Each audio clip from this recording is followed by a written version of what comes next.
Subscribe and press the bell icon to enjoy more exciting and enlightening videos from the here.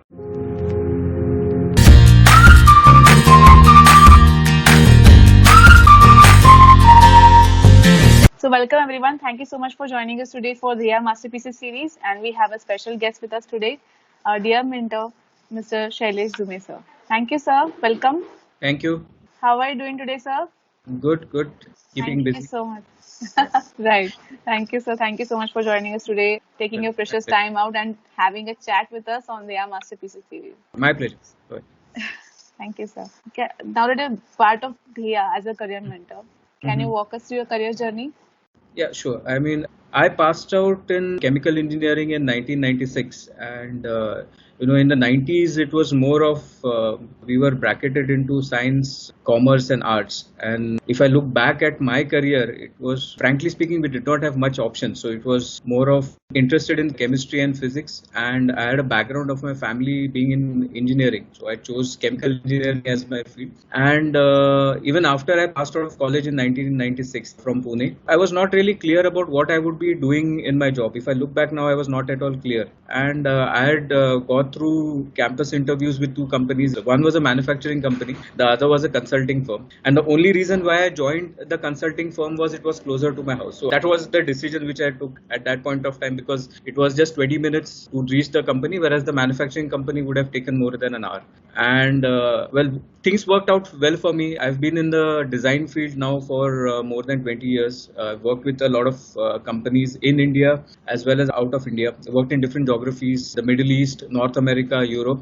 And for the last, so I've worked with companies like international companies like Wadley, Uday, and Bayer. And for the last 4 years, I've been doing independent consulting with my own firm under the name of Infuse Consulting, working mainly with chemical and pharma companies for designing and carrying out safety review. So that's been my career journey till now. 24 years working in the chemical field, and one of the few people still continuing in the chemical field, I would say. Out of my batch of 60 chemical engineers, hardly 5 or 6 who have still continued in chemical engineering. Thank you so much, sir. Thank you so much for a brief introduction. So, you had an interesting change in your career path. What inspired you to become a mentor? Okay, so it was around, I think for the last 3 4 years, I've been getting mails from there about the mentoring part. And when I started my own consulting firm in 2016, I was thinking of doing certain activities which I could contribute back to the society in some way.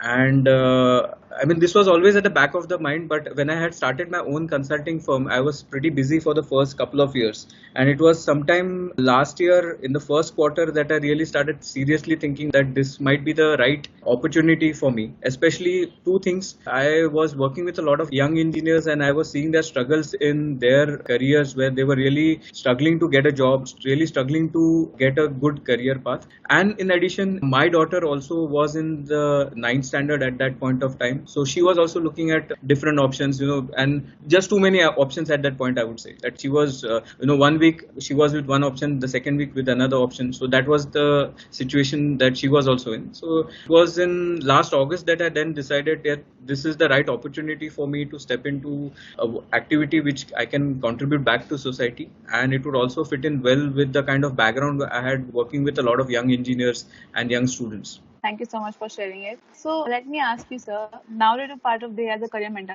more than 2 years. So, Mhm. can you talk about what memorable moment or what memories you have with Dia? Yeah, I think there have been quite a lot of interesting mentoring sessions which have happened over the last. I've conducted more than 15 sessions now. One of the most interesting sessions, I would say, was with I was mentoring a student who had just passed out 12th, and this was around 6 months back. He had just passed out 12th. And at that point of time, when we started the mentoring session, he was completely focused on engineering. So he and his parents were like, he has to be an engineer, and he had given JE. I've been mentoring now for close to 1.5 year, and been a lot of interesting experiences. But I think the most interesting experience has been, it was around 6 months back when it was during the lockdown. And there was one student whom I mentored. His outlook when we started the mentoring session was to go in completely with engineering. So he had given his JE, he had given his CET, and the only drawback until that point of time was that he had not done that well. He knew that he had not done that well in JE and CET. And when I was going through his report, it was quite apparent that he had a very good aptitude towards getting into accountancy field, finance field, because he really loved business operations and finance. And when we got into the complete mentoring session, the things completely changed. He decided that he would take up accountancy, chartered accountancy. But the challenge came later on that, he had done science. He had done 12th science. And then he had a big question mark that how would you now switch over suddenly into commerce. So that was a really interesting experience for me because I worked with his parents and himself, and then we came up with a solution. They contacted a couple of coaching institutes, and he could actually do a crash course in commerce using the lockdown period, and he covered most of the subjects which were taught in 11th and 12th and covered up for a lot of activity. And one of the most surprising thing was that his sir who was taking his coaching, the crash course, he told him that you have a great affiliation for these numbers and you should actually think of immediately getting into the CA entrance. And now he's actually preparing for the CA for the first quarter of the next entrance exam which is coming up,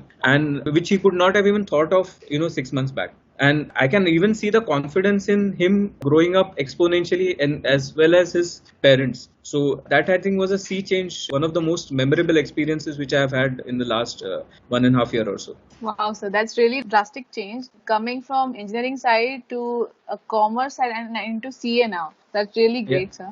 So, sir, as you mentioned, they were really focused on doing engineering only. So that is most of the perspective of every parent, that they are fixed on something that they couldn't do and they want their children to complete their dreams, right? So what message you want to convey to those parents or viewers to build their child's career better?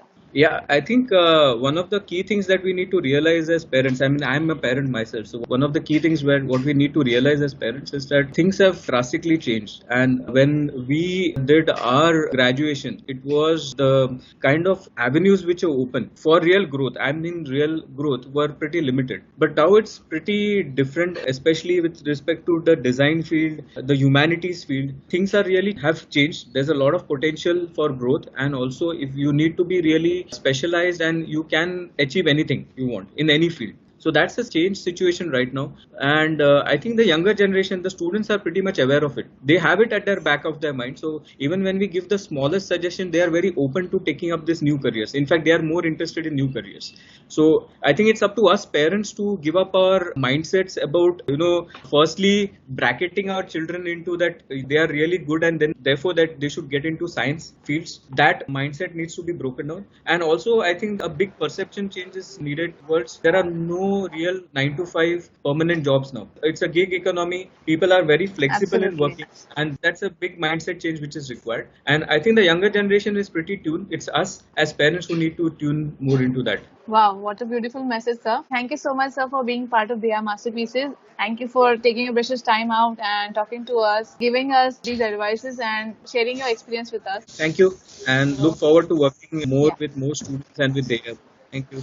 Absolutely, sir. And we expect great things from you. Thank you so much. Yeah, thank you.